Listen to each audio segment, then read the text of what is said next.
Hi. Today we will analyze the microphone module.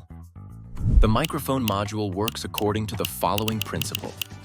The louder the sound it picks up, the higher the value it outputs on its analog output. Its sensitivity is adjusted by a variable resistor located on the board.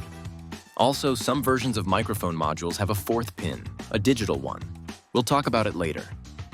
To connect the microphone module to the Arduino, you need to connect GND to GND, VCC to 5 volt, and A0 to any analog input of the Arduino. There is also an LED in the circuit. Connect its plus pin through a 220 ohm resistor to the Arduino digital pin and the minus pin to GND. Let's move on to the code. First, we declare which pins the microphone and LED are connected to. We also set the volume threshold, which determines when the clap is considered loud enough.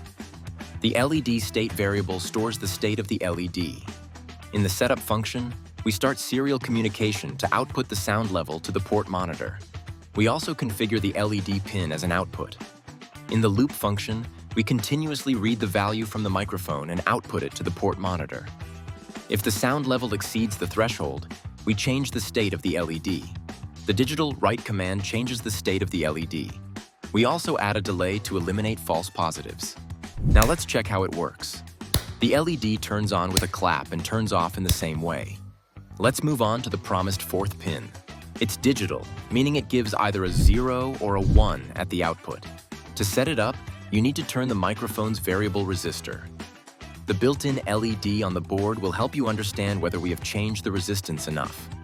Let me show you how to do it. We connect the microphone to the power supply and start turning the resistor until the LED starts to glow slightly.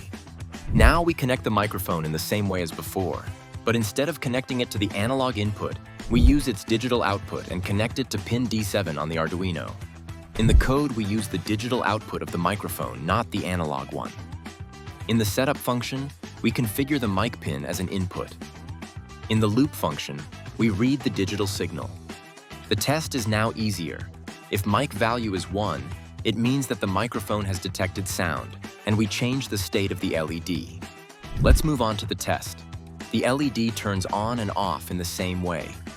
I wish you success in your projects with your new skills. Have a nice day.